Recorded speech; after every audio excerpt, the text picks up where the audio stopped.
Okay, we are recording and we are live on the YouTube channel. So welcome everybody. We have enough members present to get started. So this is our fourth meeting of the Affordable Housing Plan Committee. And I've logged down who's here. And again, I'll look for other members. Actually, I'm not sure who this is.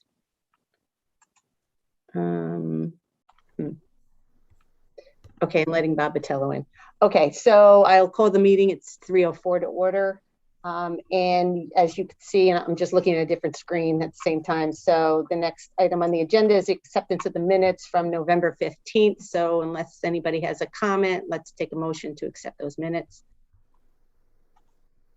My only comment is, did it make sense to include that working definition that we had in the minutes, or I guess we're still working on it on some level. So yeah, you'll see that Francisco will go over some changes to it today. So unless you want to make note that we discussed it, or were you looking for like the final version of it, or the version that at the moment? Yeah, I suppose so, but since it's not final, I don't think we need to revise the minutes to put it in there. When it's final, we'll get it in. So that's absolutely fine. Okay, so Paul, with that, I'll take the motion from Paul, seconded by Chris. You weren't here. Oh, I can't second it because I wasn't. Yeah, I don't think you can. I'll second it. And Ari will second it. Okay. All in favor? Any discussion? All in favor? Anybody opposed? Nope. Okay, motion carries. So those minutes are accepted. Okay, I'm going to allow Francisco to share the screen and we'll go through our presentation. I think we're going to have a good discussion today. So I will let you get going. Okay, thank you, Sharon. Thank you.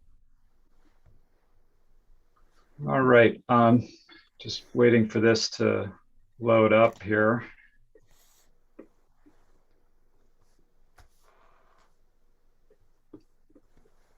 Can you folks see my screen? It's a little slow on my end. Not yet. Not yet, no. Okay.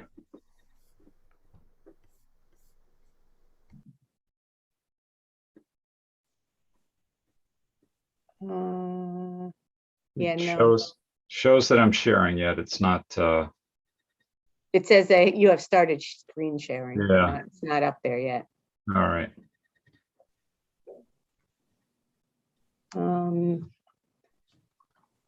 I can see if I can open it and then. Yeah, we could go that route too. If you share and use the link that I sent about 10 minutes ago, Sharon. Yep. Let me see. All right, can you?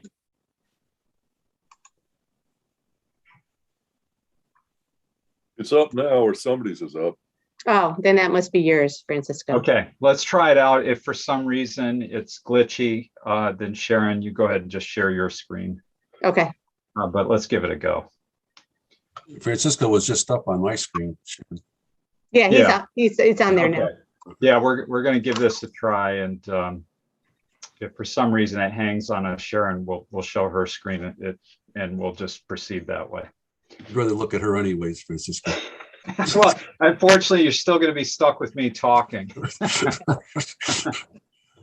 All right. So thanks again for turning out. We've got a really good turnout, particularly given we're headed into the holidays. So thanks for joining us. And we've got a pretty decent agenda this evening, a brief recap on where we're at in our scope and schedule. And, per Ari's comments, we will talk about our draft vision statement again. And then we'll really get into the meat of it, which is to talk about ideas for increasing affordable housing, of which we have many to present to you, and we're very interested in your feedback on those. And then we will briefly discuss the findings from the recent Pocd survey, and also we'll talk about some of the updates that we've made to the affordable housing survey, which we do plan to launch in January. Finally, we'll discuss some of the findings that came out of our public workshop a couple weeks ago and talk about next steps.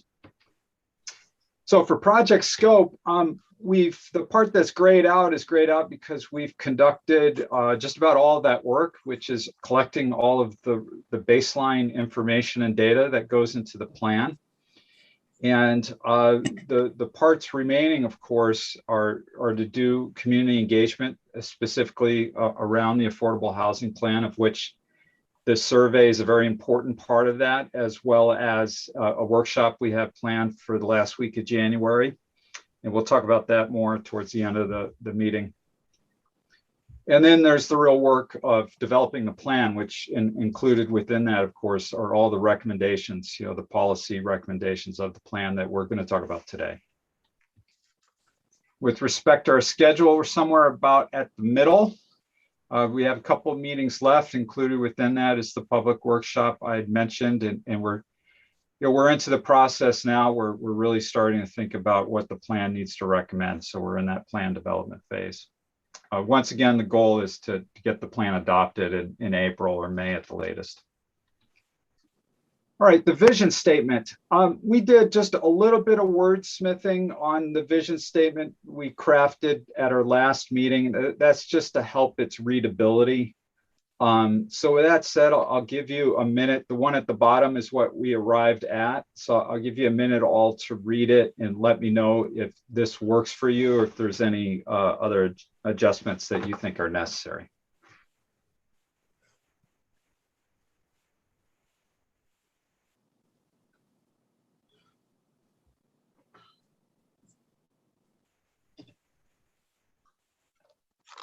They're both very relatable, so it's fine if that's what you choose.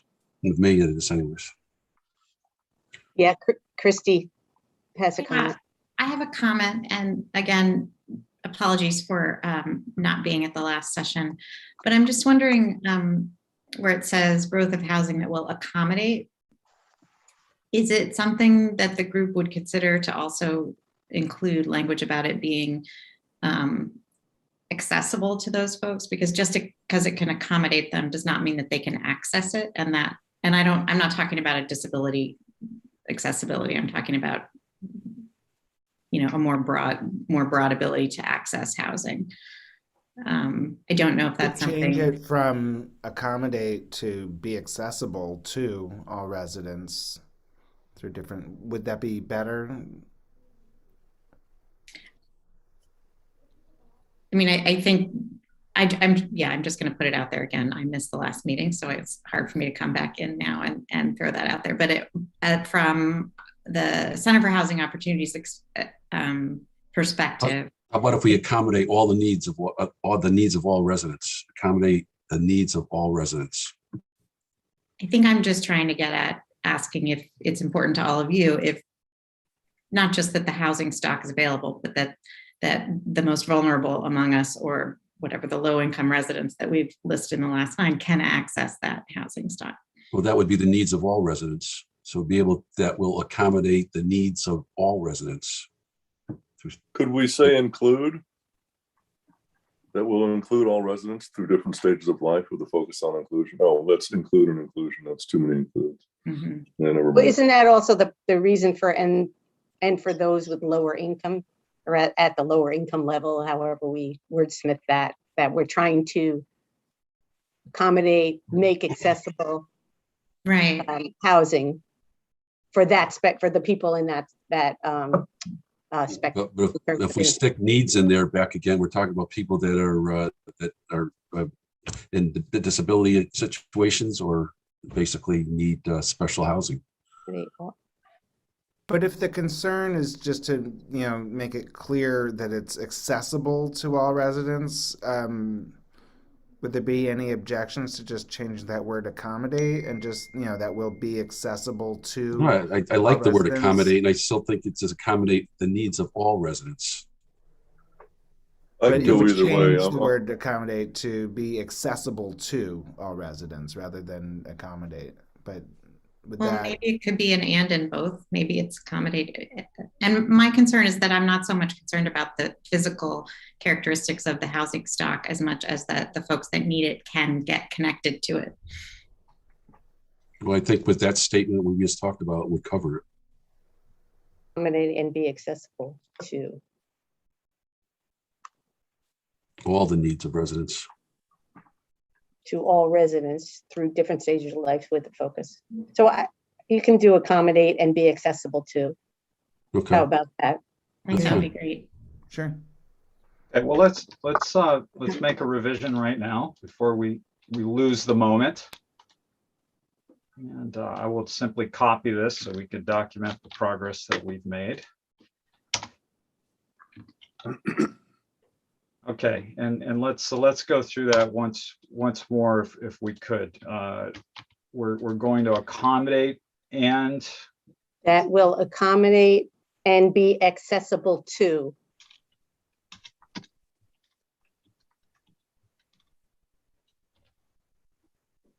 All residents through different stages of life. Yeah, I think that covers it. yeah. What's the difference between equity and for those with lower incomes? Well, there's all kinds of equity, right? You know, there's. I don't follow that word there. Just what are you representing when you say equity? Well, it would mean, you know, men and women would have the same opportunities. That's not an income-based difference, although it can be. It could have to do with sexual orientation or other forms of discrimination against religions or whatever. I think if you don't explain that word more, I think it's just going to get lost. This doesn't. Equity shows up on, you know, I've read through a lot of what a lot of other towns have done, and that's just sort of a key word in this kind of discussion that we have about housing. There's equality, which means that, you know, everyone gets essentially Okay, access so to equality, the same I'd thing. rather see But equality than equity, equity. the difference is that the equity means everyone gets what they need as opposed to everyone getting the same thing. It's like we all like ice cream, but you might like vanilla, I like chocolate. Well, you know, equality is all of us get, you know, vanilla, but if I like chocolate, then, you know, equity is each of us getting our own flavor that we need or whatever. It's a really important distinction in this particular political climate right now. I would definitely advise that equity remain in there somewhere. That's I fine. think you'll get criticized for not having it in there. Okay. Versus equality. So Yeah, it's just equality is everyone getting the same thing. Equity is everyone getting what they Okay. need, and people's needs are different, and that's just in these kinds of discussions that comes up a lot. Okay, good Yeah, to and go. I think the last phrase, Bob, was related to, you know, we know that there's a specific need for those in, you know, earning at the lower spectrum of income. So, you know, 30% below AMI, so or lower.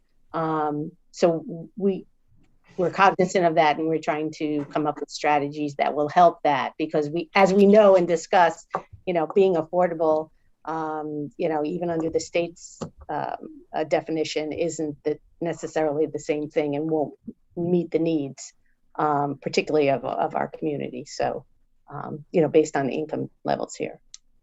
So that's why the last phrase, I think we included that, because there was some specific discussion about that. Nice. But again, while we're, you know, as this plan develops, and Francisco has indicated, you know, we can wordsmith this many times over until you're all, you know, once the whole thing's put together. But I think it continues to be a working vision. Yeah. It's not Just a too note, it's good. I think it's good. Paul, did you want to say something? Yeah, just a note on grammar: accommodate, accessible to, focus on, or modifiers to the last part of the paragraph, which is those with lower income. So if you were going to say accommodate those with lower income, you wouldn't have a for in there. If you were going to say accessible to, you wouldn't have a for in there. And if you were The going for to is say my with a part. focus, oh yeah, Right. The for, it has to. I was it like, has to come out. yeah. It reads Yeah. better with it in, but just for grammar, it's got to come out. So it doesn't work. We So should it would be basically and those with lower income. You And leave it those, in, but I mean it. You know. I agree with Paul. I agree with Paul too. Okay, so why don't you Sorry, take the Sharon. for out, It's Francisco? because you're from New York, Sharon, and we're This is Wisconsin very people from true. Connecticut, you know. we have a different speak. I know you stand online and you sleep in and all that stuff. We don't do any of Broad door. that. All right, All Got right, it. that's good. All right. got it. Okay, good. Let's move on because we'll have a chance to come back at this at least once more before we're done. All right, so jumping right into the strategies, this list comes from a lot of work that Sharon and Jennifer did that we discussed with them, and it's a starting point. So if you have ideas, different ideas otherwise, or you disagree with any of these ideas, it's all on the table right now. We're going to work through these one by one. We've got about a dozen or so. And so let's start with this one. And basically the idea here is a pretty basic concept to some extent. City's doing this already, but it is really to continue to monitor, preserve, and maintain a focus on staying above the 10% affordable housing threshold. That's the whole idea. Danbury's currently at 12, however, with the 2020 census numbers, I think, as you're all aware, there are now more housing units in the city as a whole. So the denominator is bigger, which brings the affordable housing to 11% and change. And we know that over time, some units come off of deed restriction. So we want to ensure the city doesn't fall below 10%.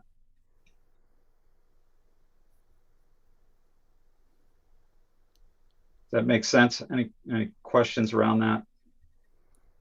Well, I don't know if the goal is that we want to be at 10%, or if the goal is that everyone who needs affordable housing gets it. You know, it may be that the need is much greater than the 10% bare minimum, right? I mean, that is, Yeah, that's just the state requirement. But is that our goal? I mean, is that what we're focusing on? Because Danbury's, I think the poverty level in Danbury is over 10%, isn't it?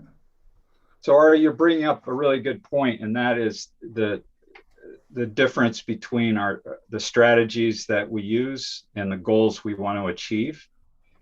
And right now we're talking about strategies, things we know that we could do to increase the amount of affordable housing and make housing more affordable.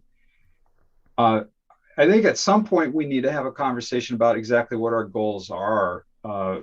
To some extent, our goals are, it's a matter of pulling that vision statement apart into its component pieces and building some specific goals in support of that or around that. And I think perhaps at the next meeting, maybe we could focus on what those goals should be. But right now we're going to be focused on the strategies, on the things we can do that we could take action on that will build towards those goals. And I think we're all on the same page that we want to increase the supply of affordable housing, increase the diversity of housing options, make housing more affordable. Those are the general goals that we're working on. But yeah, you bring up a good point. What are our specific goals? And I would say we're working towards that, and we'll be a little more informed coming out of an online survey with some participation and a workshop as well as to where our goals need to be. I just interject for a second. I just think that we should be very careful about that, because, you know, there's a constant problem, and Sharon will tell you that she gets it from the people that are in the area. They're saying we are Danburyans, and why is it that all the people around us in the small towns don't have to comply with this? And why is it everyone's dumping into Danbury? So you're going to run into that. So be careful, because you might be opening something that's going to come back to haunt us.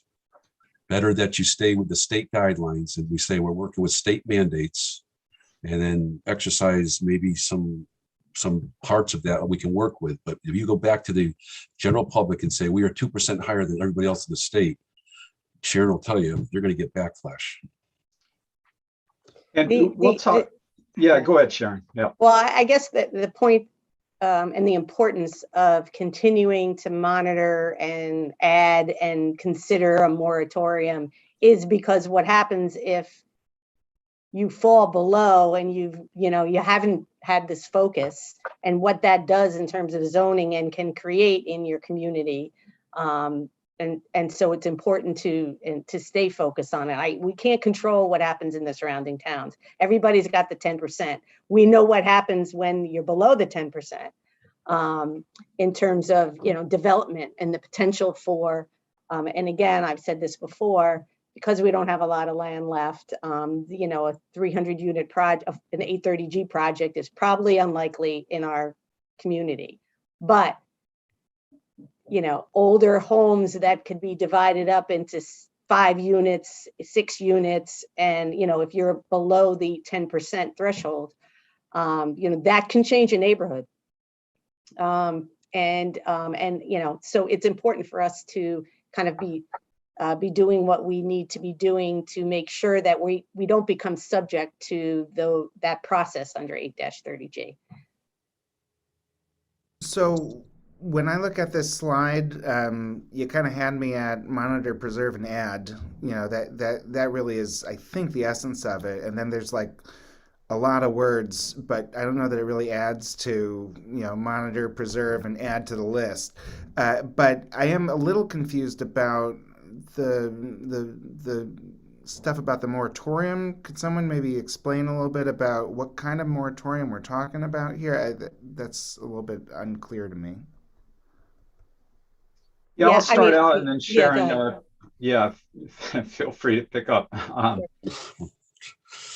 So the moratorium is in reference to exemption from a developer going through 830G to bypass the Planning and Zoning Commission and your zoning regulations to develop affordable housing that's outside of what your zoning allows. And when you make sufficient progress towards providing affordable housing, or when you're in excess of the 10%, as Danbury is, you're exempt from that sort of vulnerability, and that a developer can't use 830G to appeal your zoning process and to bypass it, essentially. So that's what the reference is. Okay, so that's what I thought it was. So then how is that an idea for affordable housing? I mean, that doesn't seem like that's just saying if we don't make it, we ask for, you know, some sort of moratorium so that we don't have to make that 10% benchmark, right? But that's not really an idea for creating or sustaining affordable housing, right? I think it's more, able to help with that one. I think it's more just to be able to control a situation where it can get out of hand. So you have to have some ceiling on it. So if it does get out of hand and we're at 12 or 13% and people are coming in for more, there's got to be a ceiling somewhere. You just can't have the sky's the limit. Ari, if it's helpful, I just put an explainer in the chat that might be helpful to you. Thank you. Just to echo what Bob said, you know, I think the people in Denver, there's 40 people who are elected every 2 years and have citywide votes. There's 9 on the zoning commission, 9 on the school board, and 21 on the city council, and 1 mayor. That adds up to 40 people. And these people are elected to make these kinds of decisions. They're elected by their neighbors. And I think that state's goal to ensure Danbury does not fall below 10% and risk losing local control speaks both to Ari and to Bob.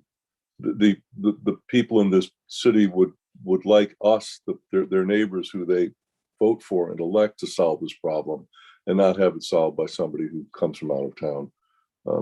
Applying for a moratorium does not mean that we would then ignore any pressure that we feel to create more affordable housing. It just means that the typical political process would work as intended, and not as we see in that first paragraph, be overridden and taken over by some force outside of that political decision making process. That's all that I see. Okay, all right. I appreciate it. That's actually helpful. So if we're making progress towards a goal, we don't necessarily, bring in the state. No, but it's basically a safety. It's a safety net that could kick in if you needed it. That's basically, if you don't have it in your write-up, then you can't do it. Or maybe there's got to be legalities about it. I'm sure you'll have to put our input on that. But basically, it's just so you have some control of outrageous growth. Great. And to Ari's point, how we frame this, how we talk about this issue is really important. And I would expect that in our affordable housing report, our focus will really be on how this strategy contributes towards Danbury seeking to meet the needs of affordable housing. All this language is really kind of the internal discussion that we're having about some of our reasons for this approach. And it may be that all of this language isn't necessary, maybe distracts from what the affordable housing plan is trying to achieve. Yeah, Christy wanted to say something, right? I was just going to say before you go, Christy, that we're just trying to give you kind of the ideas that we've been talking internally about, and then we'll develop whatever form that is as we move to develop the plan as well. Go ahead, Christy. Sorry. It doesn't matter.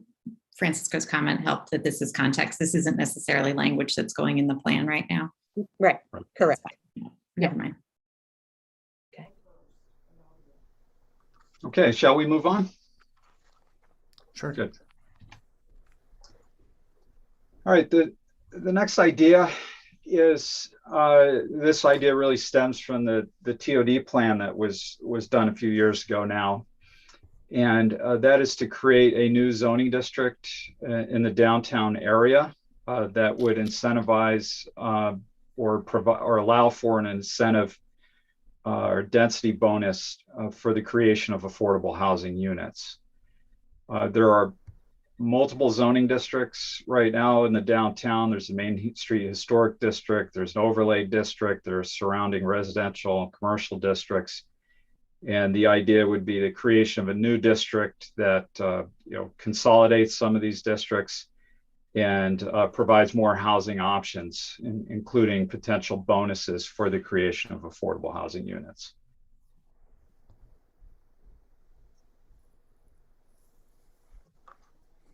Christy, go ahead. Yeah. Sure. Just a couple of comments on this. I would encourage the group to consider, as it looks at a strategy like this, being more prescriptive in your definition of affordable housing and considering if the greatest need in Danbury is for units at 0 to 30%, or 0 to 50%, actually calling that out. So just a thought there. And then also would love to see some, perhaps some parking requirement changes in a TOD zoning district. Just putting that on the table.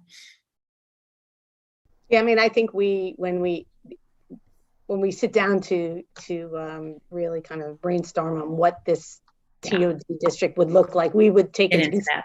Yeah. All those things. This is just, again, high level. High level. What do you think about this idea? And as you may or may not know, there's communities that have developed, municipalities have developed housing trust funds. So the opportunity to not build the affordable unit, and this will come up later as well, but you pay into a fund, and then the fund is used to support nonprofits and other organizations that build affordable housing as grants, and you can accumulate a lot of money over a short period of time, because it isn't it's the value of the creation of the unit itself. In some communities it's several $100,000 and with an escalation on it, so for each unit not constructed. So you can amass a lot of money in a short period of time. Does that solve? It doesn't create a unit, but it provides the funds to allow people who do this specifically to create those units. So that's kind of entwined in this one as well. But I think, as your point, we got to look at all the dimensional stuff that goes along with increased housing. And Paul, height is also, we've talked about that. Go ahead, Bob. Just had a question. Just looking at the map here, and I'm looking at where you propose for the C-CBD zone. And when I think about what's there now, does it really lend itself to that you're going to have that much opportunity to be able to do anything, because you have an oversupply of buildings in that area? The only way something like that's going to work is if you start tearing down blocks at a time. I'm thinking that maybe this should be moved a little bit towards the State Street, Liberty Street, National Place. He's just giving you an idea of the zoning downtown. We have it, the TOD, the 2019 TOD study has a kind of a district area, and if you read the study, you'll understand why it's the way it is. But that that would kind of be the start, and that encompasses 4 different base zoning districts, and then several overlay zones. So the idea would kind of sort of be consolidated, consolidate the zoning, make zoning a little bit easier and manageable without all these overlays and added layers and this district or another. So it comes from that. So it's incentivizing development and housing and increased density and relaxation of dimensional. The only thought process that I have though is that looking there, unless you broaden that a little bit, the amount of effect you're actually going to have is going to be. That's not any district bound. That's showing you what the district is today. That's not Okay. That's not the boundary of. So you're going to re-look at this and refocus and maybe change the lines somewhat. Is that what you're saying? Yeah. I hear you right. If you go in the TOD plan, you'll see a TOD study that's a much wider area than this little. He's just gave you a piece of the map. But that's what we would look at within X distance from our public transit stations. It might mean, some IL zoning changes as well. It's just looking at kind of what makes sense from the growth perspective and public transit and services and things like that. And consolidating and, deleting districts and seeing what makes sense. So the idea would to be developing that, not we're going to solve it in this plan, but this is kind of a strategy on how this could provide affordable housing, in this area. And then in the interim, we could consider relaxing some of the height restrictions, the building height, because we know we've talked about that in the past, in the CBD, in the Main Street Historic Overlay Zone, just to allow, that's like kind of a simple fix versus like creating a whole district and getting necessarily rid of districts. But we could consider that as well, only with the provision of affordable housing. Again, I think we have to lay out what kind of housing that is. Because, there's height restriction. So that,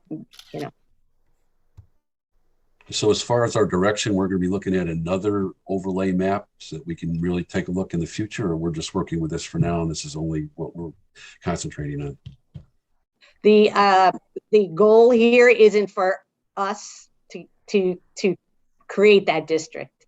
It's to move toward, have the city move towards doing that. In this project for the next 4 months, 5 months, we're not going to resolve this. The idea is this is a way to do it, and we should move towards doing that. But it's not our, it wouldn't be our charge to, that's kind of a real technical analysis and study. And we need to look at a lot of things, and it's not going to happen in, the next couple of months before we need to finish the plan. Okay. Bob Tabersack. Oh, I can't hear you. Your mic is not working, Bob. You've got to try to switch to a different mic so we could hear you. I know you're unmuted. Yeah, I don't.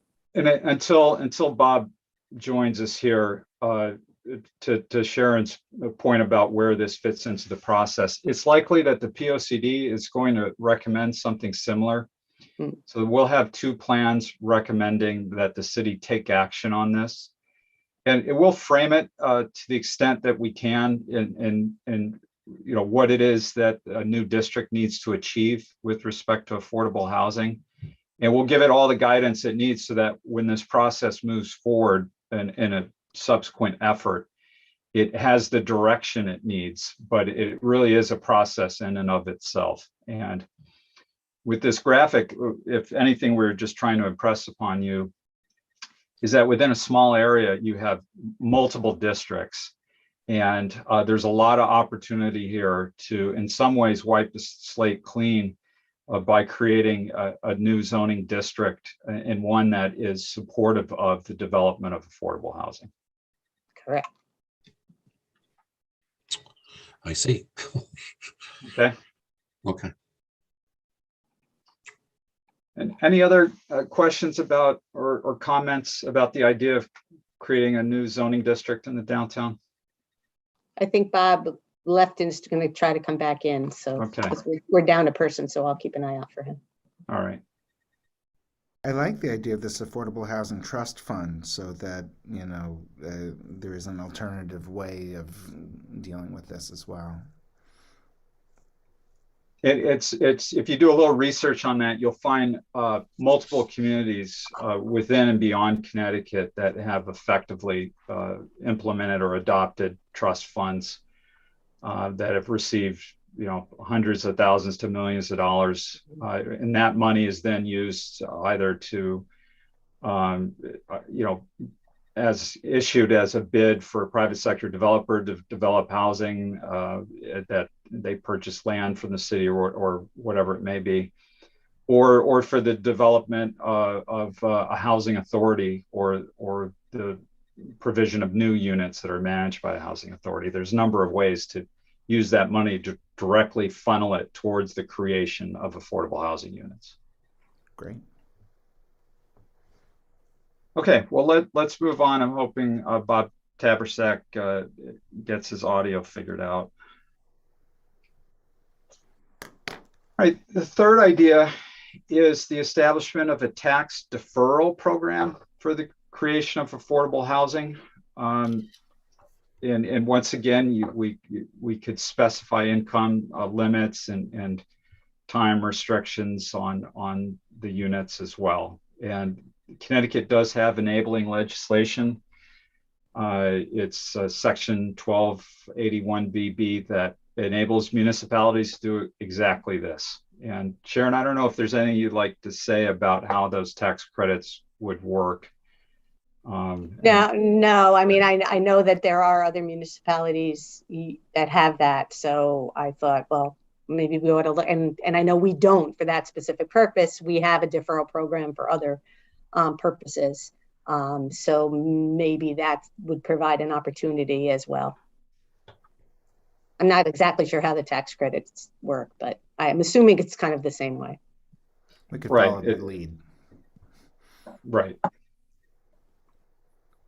You know, for those of you that are familiar with tax increment financing, other similar programs, there's a tremendous amount of upfront costs with the development of housing, and to the extent that property taxes can be deferred or basically incrementalized over time instead of incurring the immediate cost up front of the full development property tax burden, it can really make the numbers work. It can make development more viable for developers. So, you know, this is something that should be considered, and the state enables municipalities to do exactly that. There may be a political cost in this, in the sense that Danbury just doesn't have a housing issue. The fact that it's expanding also puts us in a position where we have an education issue, and we depend on increasing the grand list to fund education. I think it would be somewhat of a hard sell to encourage and defer taxes or waive taxes on housing that would clearly increase the amount of students, so that housing would not be paying anything towards the education portion of the budget. That just an opinion that I'm sharing with you guys here. This is a big problem that we're experiencing. How do we fund education in Danbury? And we're trying to do that by increasing the non-residential grand list, which would be like the Proton Center or like the Summit, places like that, but to actually defer taxes for family-centric housing. We will occasionally defer taxes for upper end or premium housing that generally doesn't, within the first 10 or 15 years, create a particular nexus for kids, but to create housing, to encourage housing that would do the opposite of that, would actually increase the amount of students, and while simultaneously deferring their taxes or eliminating them, would be tough to sell in the city. Just an observation.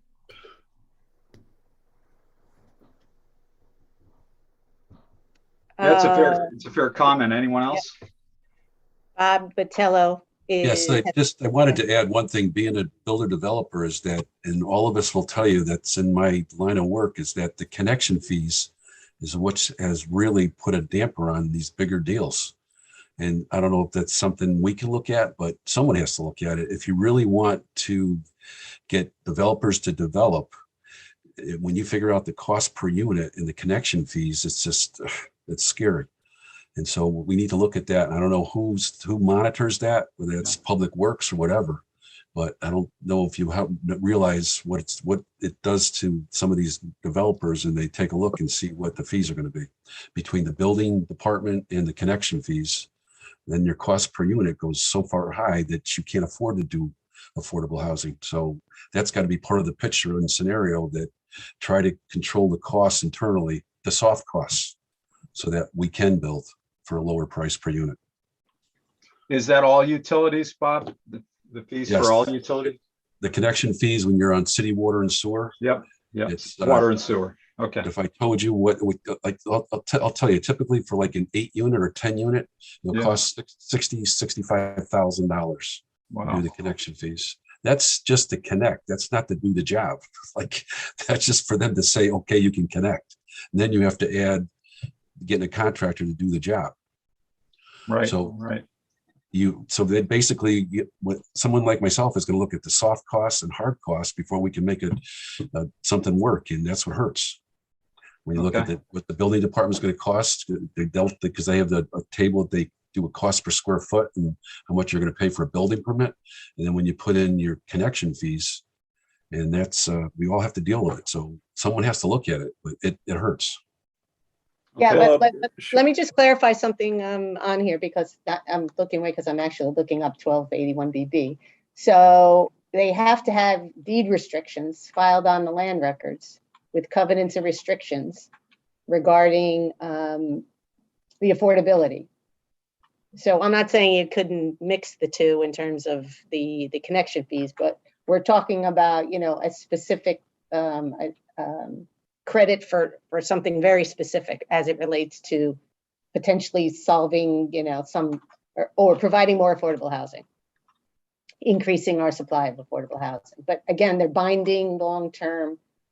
So it isn't just housing, we're going to get, a multitude of, a whole development of 3-bedroom units. Maybe, I'm sure you can look at it in a lot of different ways. I'm just saying it's an option. I hear you, Paul, loud and clear, but we have a deferral program for the market rate units, and it's, 7 years later, they're paying full price. And they continue to pay on the base for the initial time period. It's just the cost of improvements, the taxes on the cost of improvements is deferred. So I think it's just an option to look at and see if it makes sense for us or not. That's all. Sharon, didn't the council already reduce the connection fees in this? They did. I was going to say that. Yeah, they are reduced in certain areas. In that downtown zone. Yeah. Right. Which we were just talking about, not necessarily related to the provision of affordable housing. Correct. Bob Tabersack, you are back, I see. So let's see if can you get your, can we hear you? I see you talking, but I don't see you. Nope, you're muted now. Bob, you're muted. Try unmuting. Let's see if your microphone works. Can you find the unmute? Okay, try now. No, can't see yeah, we you. still can't hear you. We can't hear you, sorry. We see you talking, unless you want to call in. Yeah, you could try, Bob, you could try calling in with the phone. And in the agenda, Jennifer sent out, there are some call-in numbers there to get your audio working. We do want to hear from you, but it's not working.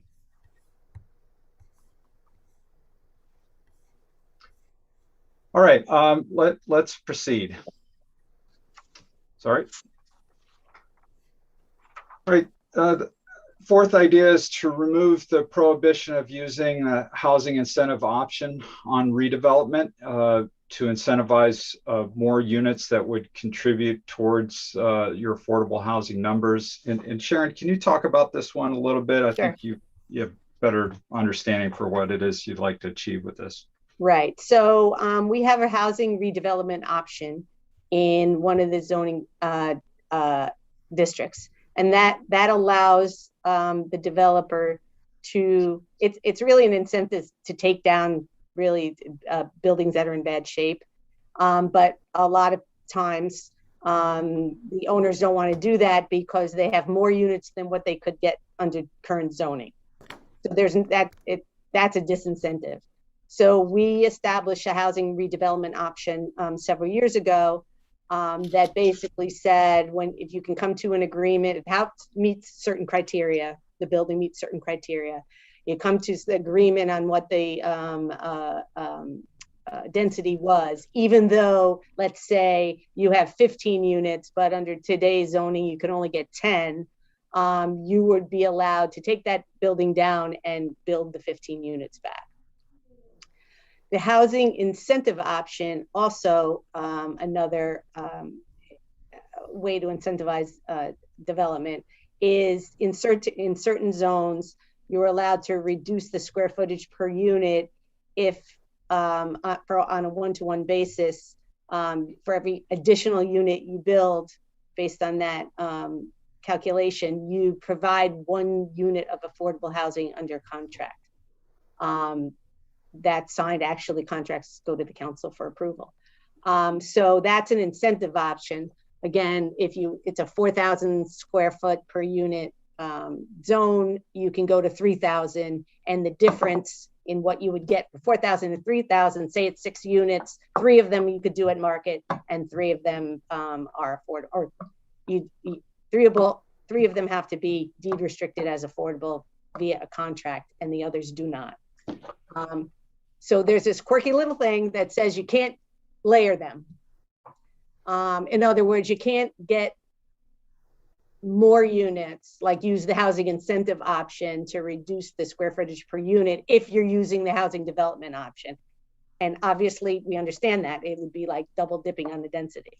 But maybe if you would allow it only for the creation in certain instances of affordable housing, then maybe that makes sense.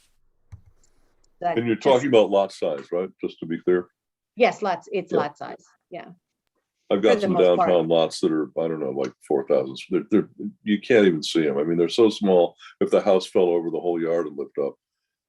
So what we're talking about, squeezing in an extra unit without the owner's restrictions of parking and things like that, basically.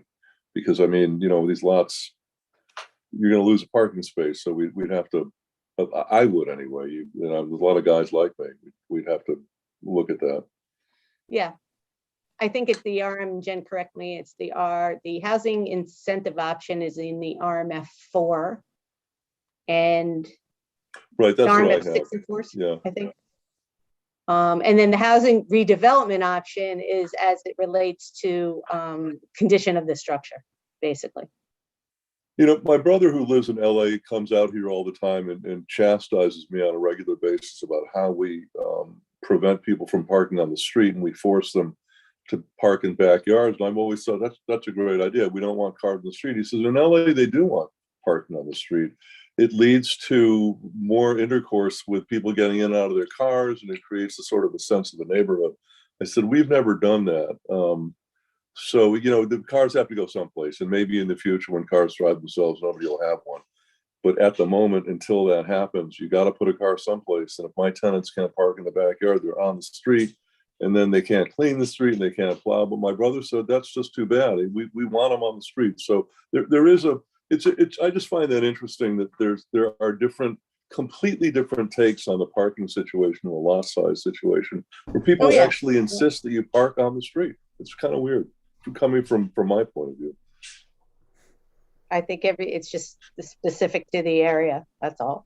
Yeah, but what you're trying to create. Yeah. I'm just saying what a huge change that would make in Danbury, because we could actually start building more downtown if we didn't have to, worry about that particular issue. So I mean, that would solve a lot of problems right off the bat. I'm not suggesting that we do that. I don't happen to like parking on the street. I just don't like it.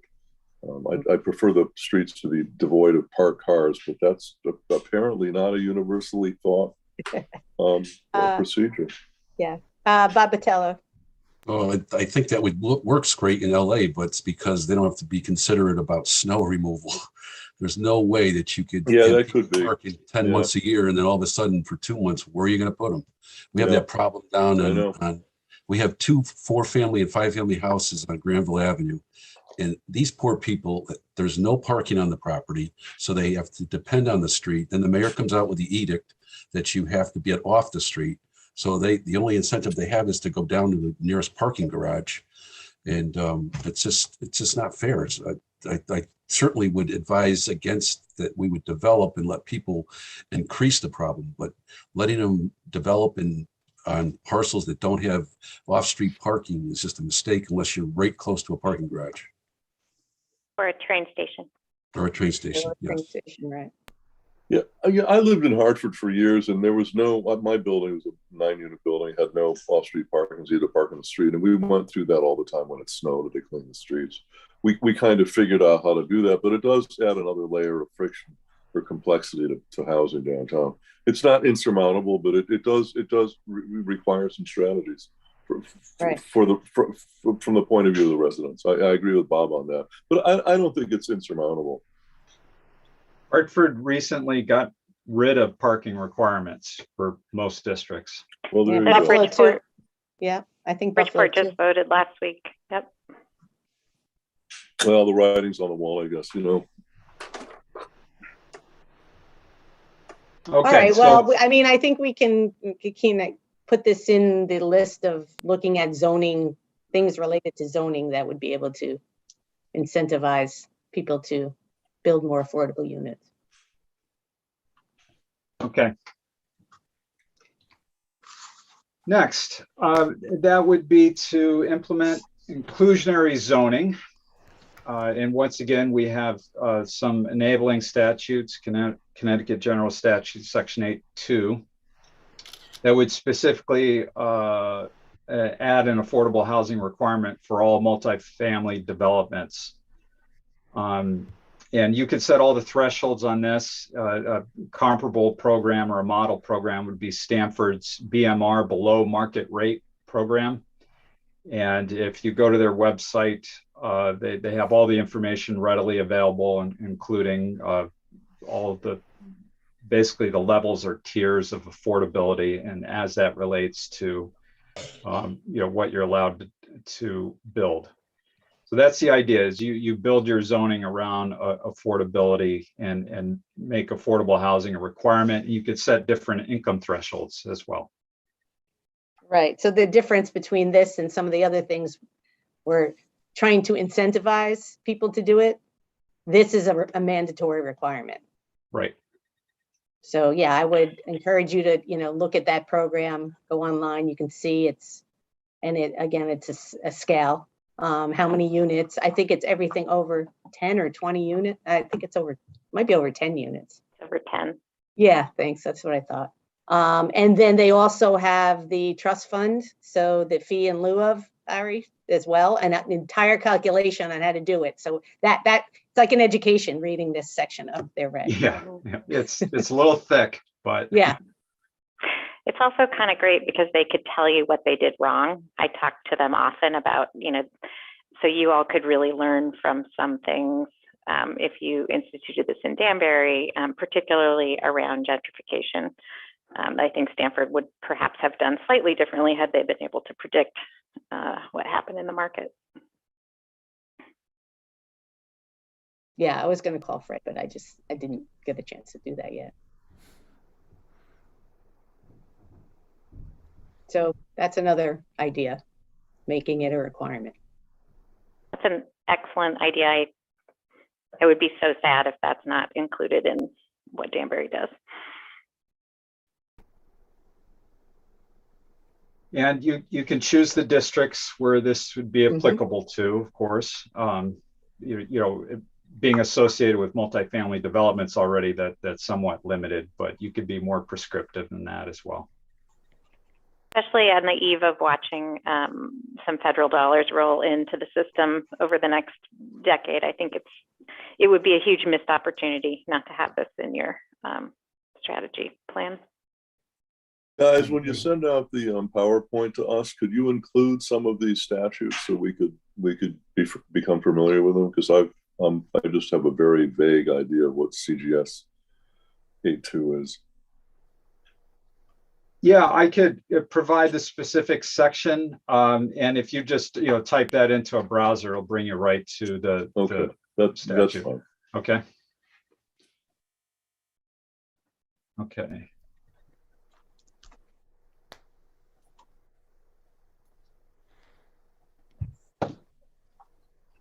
All right, any other thoughts on affordable housing requirement associated with multifamily developments?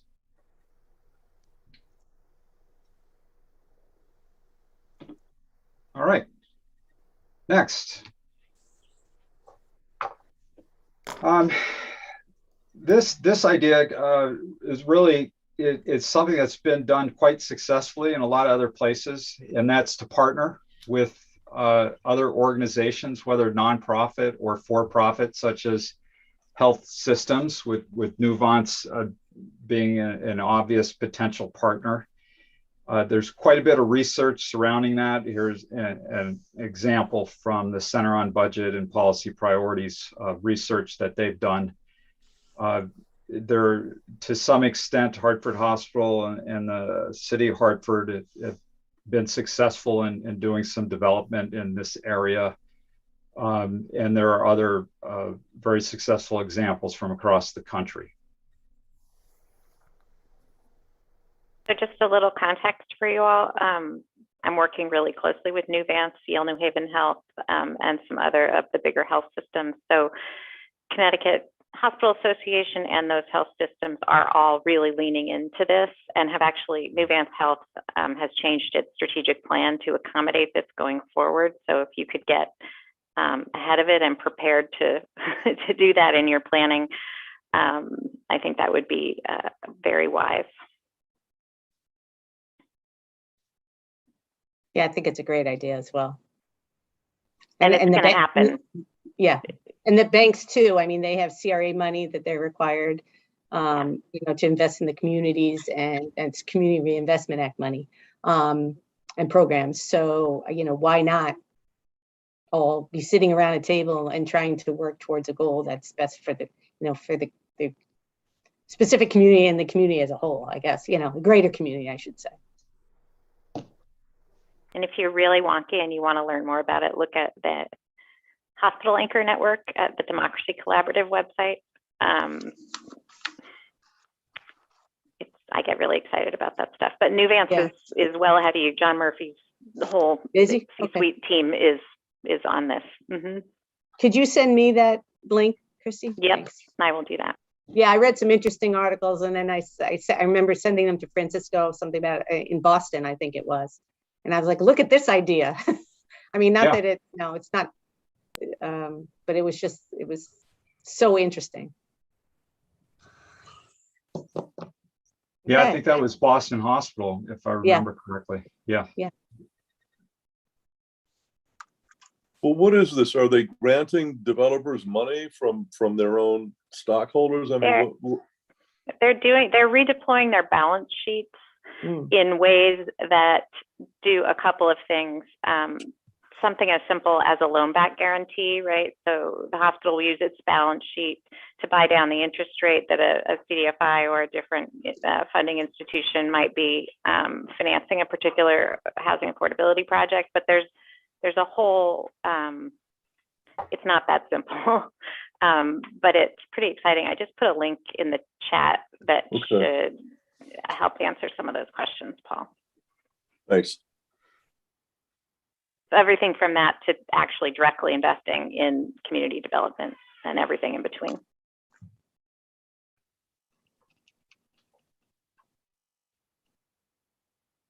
Okay, any other questions about how this might work? Comments? Okay. Okay, Bob, let me see if Bob Tabersack. Are you back, Bob? I see you here, but see if you can unmute yourself. No?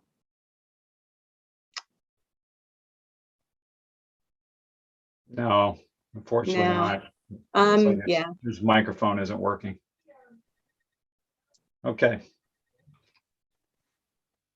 The next idea is, I think something that should look pretty familiar. It really can be two separate ideas or one and the same, and that is to develop or allow, once again, allow accessory apartments as a means of supporting multi-generational housing. Now, those can be the same or different things. If you were to do some research on multi-generational housing, you'll find a lot of developers or builders who have some really interesting sites with floor plans laid out. And sometimes, or very often, multi-generational housing is really just a big single-family house that has two master suites that allows for a grandmother, grandfather to have some sort of privacy within the home.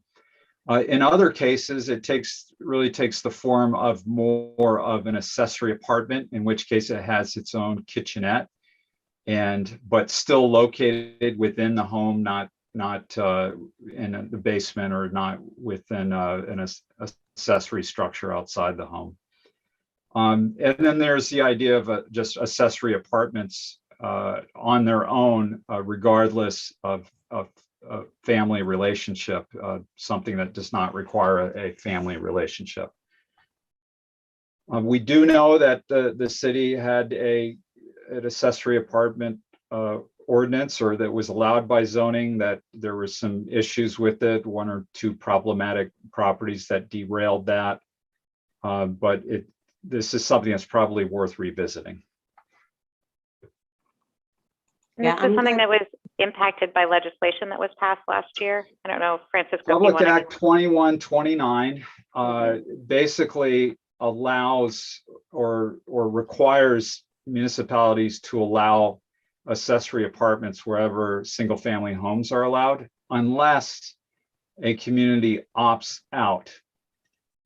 And the reasons why a community would opt out is to develop a zoning ordinance that is a little more targeted and allows a municipality a little bit more control over where those units could go, and stipulate some of the conditions surrounding occupation of those units.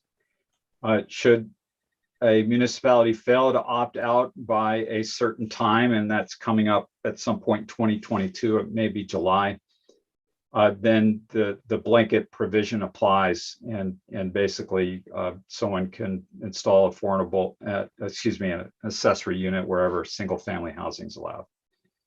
Yeah, Yeah, let me just interject for 1 second. Okay, I think yeah, this is Bob Tabersack trying to get in on a phone.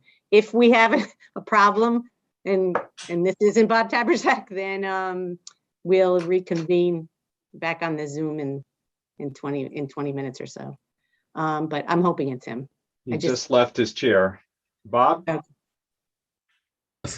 He might be trying to get in on his phone. Okay, well, it's a 297 number, 3572. Anybody recognize it? We will wait to hear from him. Okay, hold on a second. I'm going to let the phone in. So, as Francisco said, PA 2129 has very specific requirements related to accessory dwelling units, which is basically an accessory apartment.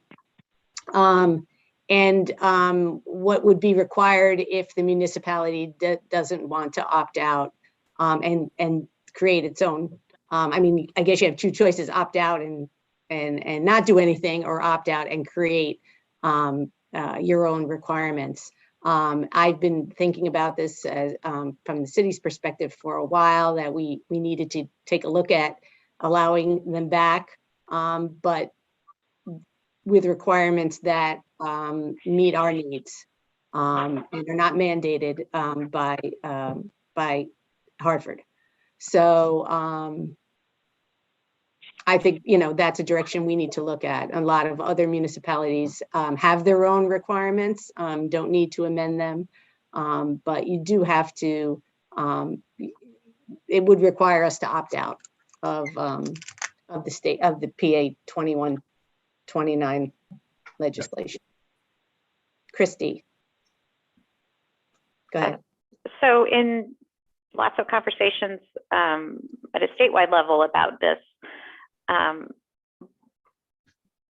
we feel like there's a third option, which is to do your own, get your own thing up and going, and not opt out, just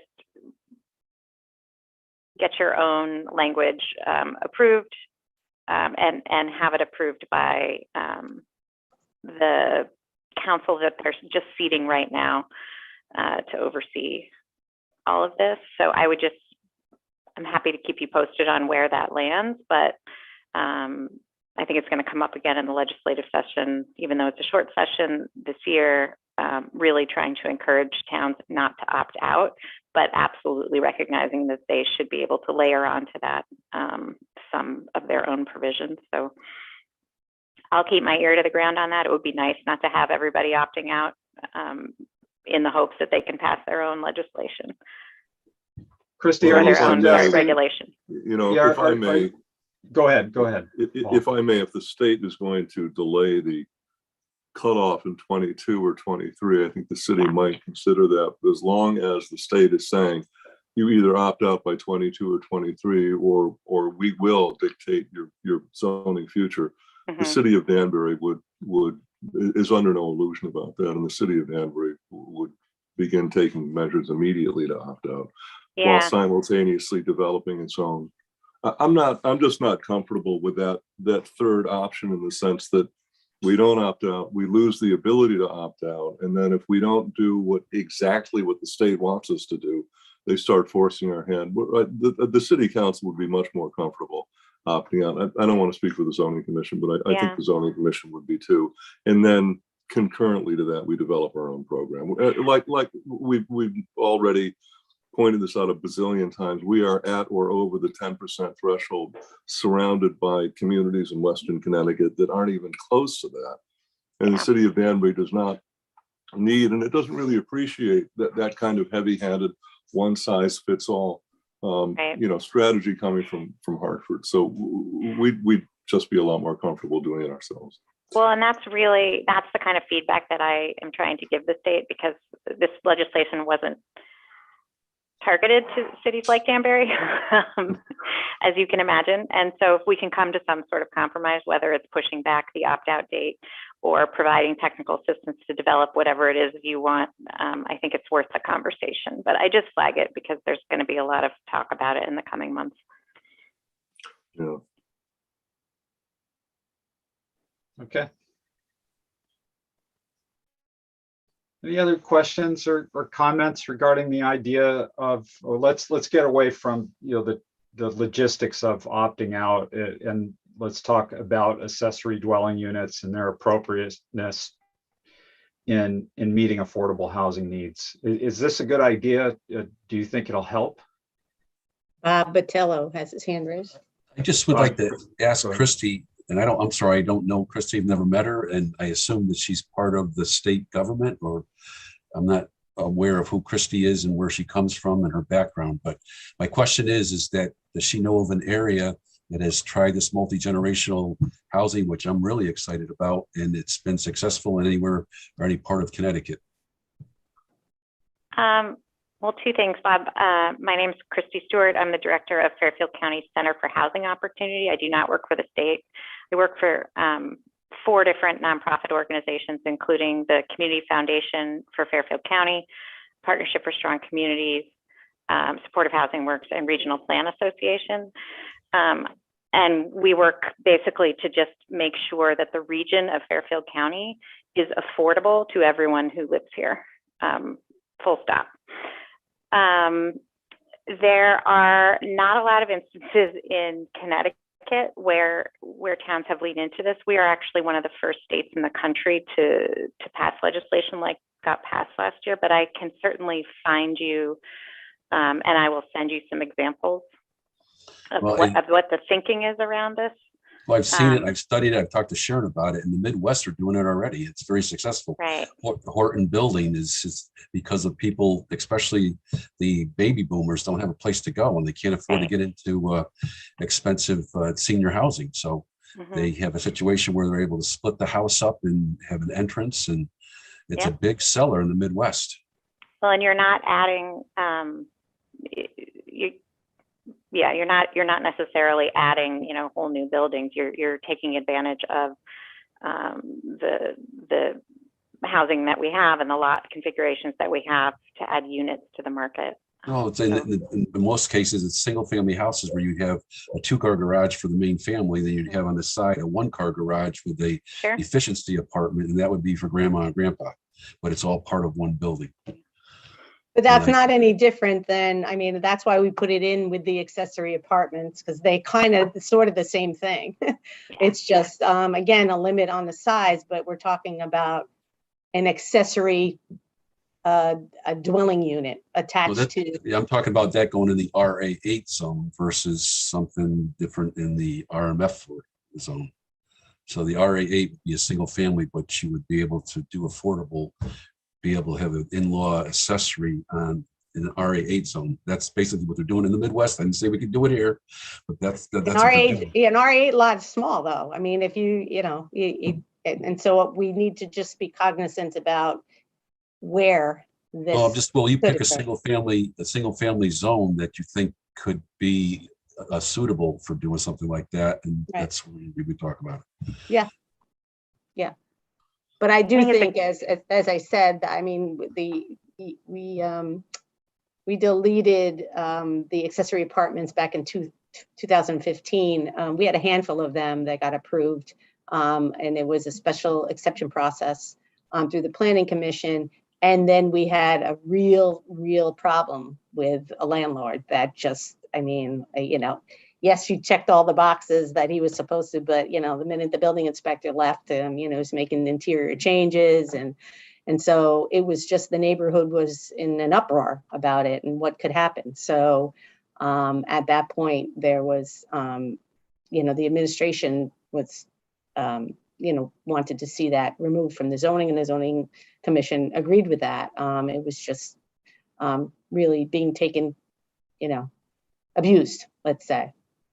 And so since that time, I mean, one way to provide more affordable housing is the provision of accessory apartments. So I've been thinking about it for many years, and then lo and behold, PA 2129 came in, and then Chrissy knows the process, and we've been monitoring it, and we saw the draft language, the final language, and then we said, whoa, good idea, but don't require us to comply with what you think fits 169 communities. We know us, we think we know, and we do know us better, and what our needs are and what we can work with, and ways to do it that meet our needs and the needs of our residents. And so I'd much rather have that, as similar to what Paul had said from our perspective. And it also hits single family houses neighborhoods really hard. I mean, Long Ridge and Briar Ridge and things like that. And I mean, it's just, anyway, I'm sorry for butting in. It's just one of those things that you hear from constituents all the time. Please, please, please do not do that. So, right, we need to just be careful about it and be thoughtful in our determination of where they're allowed to go, and what requirements are associated with them. So, I think from a policy perspective, it's great that it's included sort of in this toolbox that you're building of ways to tackle this issue. Right. So I'm excited to see it here. Thank you. Good. Okay. Well, let's proceed. Yep. The next idea is to revise regulations for adaptive reuse of buildings to once again incentivize creation of more housing units. And there are plenty of successful examples not far away in East Haven. Was an adaptive reuse of East Haven High School to create housing for seniors. City of Bristol has also recently done this with a former grammar school that is now home. It now provides senior housing. not going to belabor the obvious, but we're doing the opposite in Danbury. We're repurposing anything to become a school. The day that we actually find a school that we don't need anymore and can turn in will be the day I can retire from politics. I mean, my job will be finished. That's true. Yeah, that's that's an interesting perspective, Paul. That being said, of course, this isn't limited to properties that the city owns or controls. This would provide incentives and maybe loosen up regulations to allow for redevelopment of commercial properties for housing. We know that the office market is really weak right now. It's particularly impacted by COVID and maybe some real long-term impacts to working. And the question is, whether or not there are office units in districts that are zoned for commercial uses only that would be better served as housing. That's what we're talking about. Right. This is another great example of you all being really proactive and preparing for the federal dollars that are going to be coming into the community development world. So it's really great to see this here.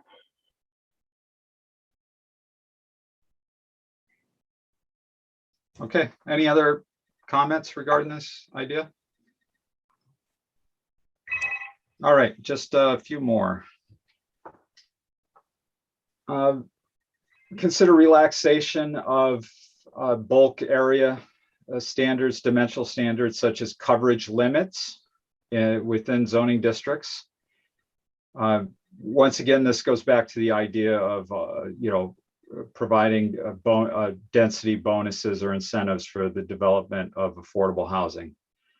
Of course, lot coverage is one way of doing it. Height is another way as well. Part of coverage would be reduced setbacks. So there are a number of ways of approaching this, but the idea is you get to build more on your lot if you're providing affordable housing.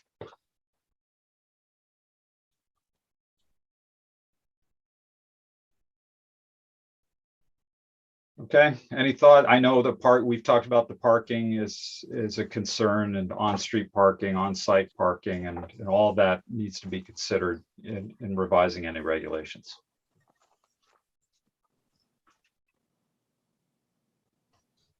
All right, next is a campaign, is to partner with sister organizations, work across departments, regionally as well. To promote awareness or raise awareness around affordable housing needs. This is an example from Minnesota.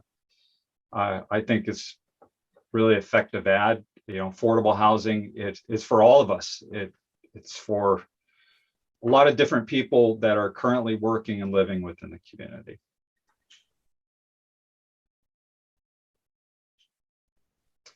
In our work, we have in the past have worked with Bridgeport to develop their plan of conservation and development. And one of the ideas that came out of that, and it was somewhat related to a campaign, but also related to providing some incentives or some financial help, was to for the city to be more proactive in providing financial assistance to city employees such as teachers, firefighters, police officers, in helping them make a down payment on a home in Bridgeport or some other way of helping them secure financing.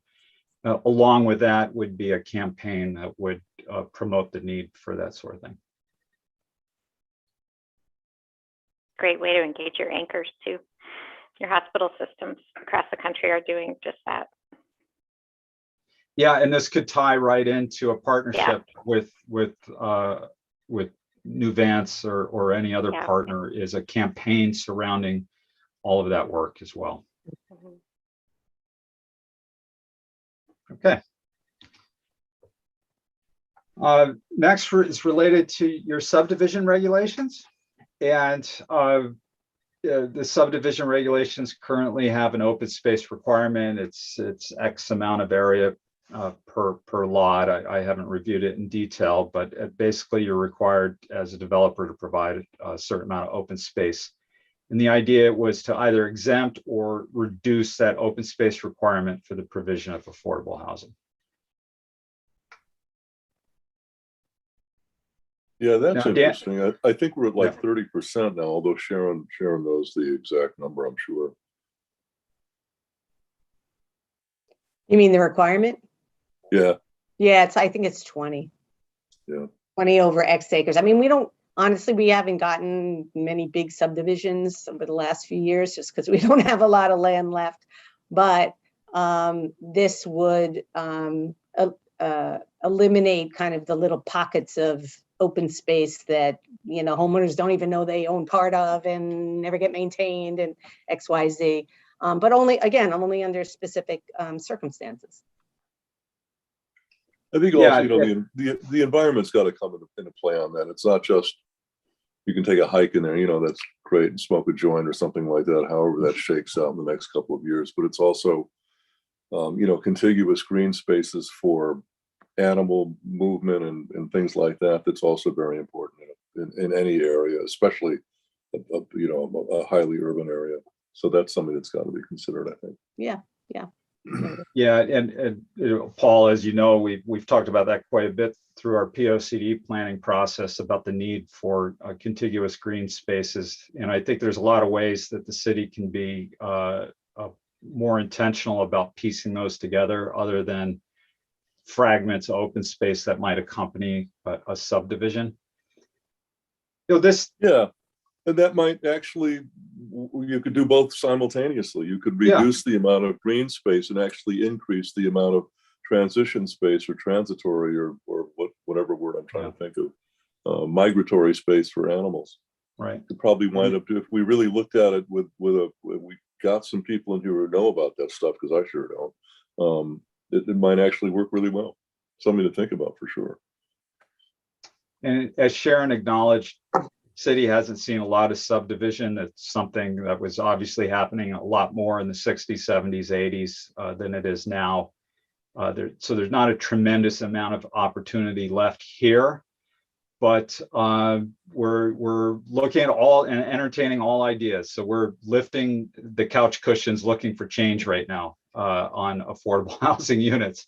But we don't want to leave any ideas off the table. This is one idea for how to provide yet another incentive. I think that we're still going to be seeing that, whether it's Albert Salem's project on Mill Plain or some of these smaller but still somewhat sizable condominium projects that still require set-asides for open space and for water. Sure. That's not going to stop.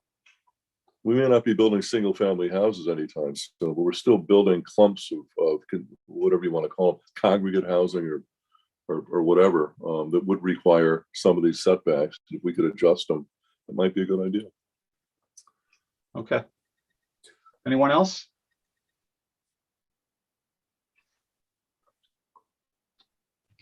Okay, well, we made it all the way through. We made it all the way through our ideas. Is there anything else that we just completely left off the table that comes to mind?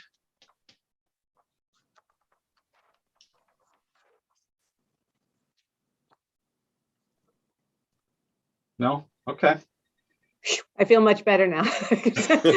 I pared my list to like 11 or 12, and I was kind of sort of. I want to thank you for taking the time to do a lot of the pre-thinking for this meeting. I mean, those are really great ideas, and I think it's really wonderful to have a chance to think about them. You did such a great job. It's hard to add to that list, but thank you for providing that. That was very helpful. Sure. Yeah, and Sharon did most of the heavy lifting on that one, along with Jennifer. Well done. So kudos to them. Just wondering if community land trusts and that kind of thing will get discussed at some point in this process. Yeah, Christy, can you talk a little bit more about that as an idea? Yeah. So broadly speaking, and I am not an expert in community land trust, so if somebody knows more, please feel free to jump in. But concept would be if you had a parcel, say, that was developable, maybe the city owns it. The city sells it for a nominal fee to a community land trust. And what that does is the land then becomes, it stays in the trust, it's deed restricted in perpetuity, and the development upon that land, the cost for that can be separated from the cost of the land acquisition.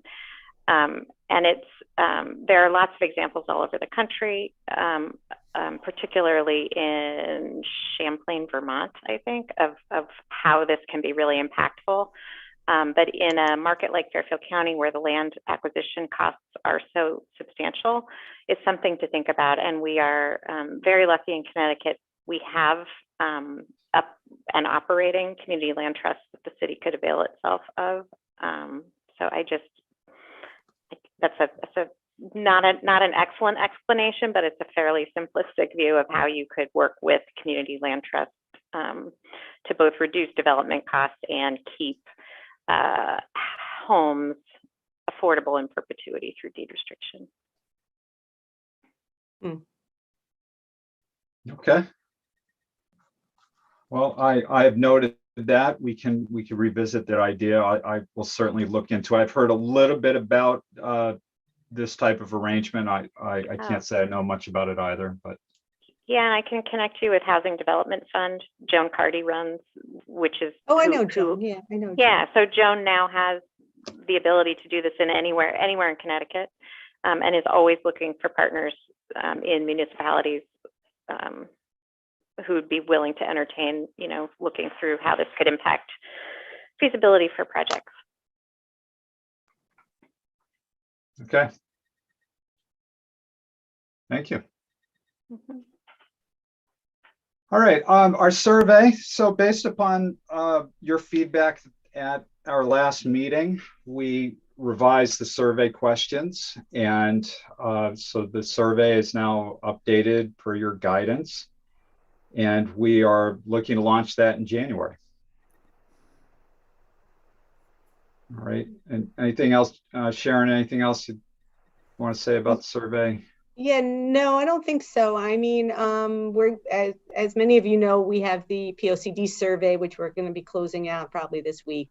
Yep. And we wanted to give it, again, rest a little before we introduce, hey, new survey, everybody. But we have a flyer, we'll get the word out, and then we'll be able to, and Francisco go into, the planned meeting in the third week in, I think it's third week in Monday. Right. To get some feedback just on the issue of affordable housing, see what people are thinking. And we did want to share with you, Sharon had mentioned the Pocd survey. We've had over 1,200, I think 1,201 participants now. So we've had really good participation. And we did want to share with you some of the feedback that we've received related to housing. So very quickly, we asked people what type of housing you see yourself living in 10 years from now. And most people are plan on being in the same home, but there's a wide range of responses on what type of housing people plan on moving into next or being in next. Next question, what type of housing does Danbury need more of? And the two most popular categories are there in orange, and that is senior housing. And surprisingly to me, at least, was more single family homes. Yeah, me too. I was surprised at that too. Yeah. The survey said. Yeah, right. Following that would be apartments and housing and mixed use developments. And then should residential zones, residential uses be allowed in Danbury's commercial zones? Many people believe they should be, with the smaller share of people saying no or not sure. And there are kind of difference of opinions on exactly what type of residential development should be allowed, but most people seem supportive of this concept. And of course, that would provides us some sort of community support for the idea of a TOD district in the downtown as well. or adaptive reuse of a building for that matter. All right, that was it for the housing related questions, which really emphasizes the need for us to do a much more targeted survey of our own, because we didn't take a deep dive into this issue with the Pocd survey. We have a lot of ground to cover. All right, the workshop, Sharon had mentioned the workshop. It is currently planned for an in-person workshop Monday, January 24th. And we are certainly hoping that we can do that in person. Well, we're going to have to keep our eyes on things as we get further into the Omicron world here, but that's our game plan now. And that workshop will be in the Danbury Public Library, 6 to 8, and we'll get these flyers out there soon. And in addition to that is the survey, and there's the survey link will be on the flyer as well. All right, our next steps are to get that survey released, prepare for the workshop, and then start to develop the recommendations that will be in the plan, and all these strategies we talked about today are part of that. Develop the plan outline itself, which is to say, let's start to get the pieces of the plan in place and a format laid out. And our next meeting, we will not have a regular meeting in January because of the workshop is occurring where we would normally have that meeting. So please do attend the workshop, and that'll keep us moving forward. Our next regular meeting is the last day of February, which is the 28th. Yeah, I know we're off a week. It's just the 21st was President's Day, so Right. we didn't want to have a meeting, and then we figured it would be a good, enough time to kind of get through the workshop and organize thoughts and things like that related to what this plan will look like, and an outline. So the end of February. Yeah, if you have any ideas in between now or then, anything you'd like to share with us, please do send an email to Sharon. She'll get that information to me. Yeah, and I'll reach out to Bob Tabersack as well, and maybe he and I can come down, we can just meet he can take a look at the PowerPoint, and I can take his comments, and then I'll share them. Bobby Batello, you raised your hand. Yes, the public workshop, is that going to be in person or remote, or how in person is what we have currently planned. And back at the Palace, or? No, Danbury Library. At the library. Okay, I remember you mentioned downstairs. That. Sorry. Okay. Yeah. Okay. Is it Ferrioli? Is that how it's pronounced? Ferrioli room. Yeah. Ferrioli. I call it Ferrioli, but I don't know. Maybe it is something else. No, I think that's right. Yeah, I mean, we'll, as Francisco said, we'll keep an eye on things. We had our big public workshop for the Pocd on the 2nd of December, and then the following week we did the same one on virtual. At that point, we thought we could, and we did. I think it was very successful. We had a lot of great information, but we also followed it up with a virtual one where people called in. So if we have to do that, it's just we need to be sure we're trying to engage the public on their thoughts about this as well. I can tell you that for people who were not on these committees or went to the meetings or viewed them, they were very impressed by the presentation at the Palace.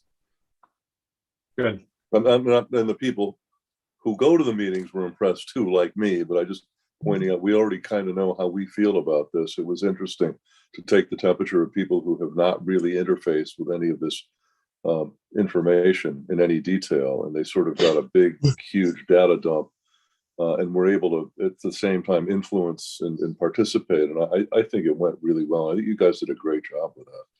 Thanks, and the Paul. reception, I think, was really good. Yeah, it was great. Thank you. Yeah, it was well attended. Yeah, it was well attended. We got a lot of great feedback. Yeah. I've gotten some emails from people too that said exactly the same thing. And it's really about, making sure the community knows what we're doing. And it's challenging to try to do that in these times, but we just got to continue to do what we have been doing, and think of other ways to get as many people talking as we can. So Karen, let me know if FCC Show can be helpful in getting the word out to people Oh, yeah. about this. Because one of the things that we're noticing is it's sometimes difficult to reach folks that are low income, that are renters, that work different shifts. And so we're doing what we can to make sure we can encourage participation by, the complete community as often as possible. Yeah, absolutely. I mean, I know Jen did a lot of outreach with the cultural organizations and the churches and the employers. The hospital sent it out to everybody. Andrea sent everything out. I mean, I talked to, property owners, sent it, to all the homeowners out in, on the west side, a mass email. We just tried to, because that's what people now read their emails more than, but also that they go to, the place of worship, a lot of the groups. So we're trying as best we can. That's great. But I agree with you, it is difficult. It is. I did a blast to everybody in the Tri-Community Homeowners Association on Spruce Mountain. There's 300 houses up there with God knows how many people, 1,000 people maybe, and I don't think any of them showed up. So Yeah. But you reach out to them, I mean, obviously they won't show up if you don't. There's no guarantee if you do, but there is a guarantee that if you don't, they won't show up. So you have to, you have to try. Right. Yeah. If we told you the list, Jen showed you the list, you'd say, oh my gosh. I mean, Right, you just think, Well, it's like voting. I mean, how much money is spent on an election and how many people vote? It's one of those things.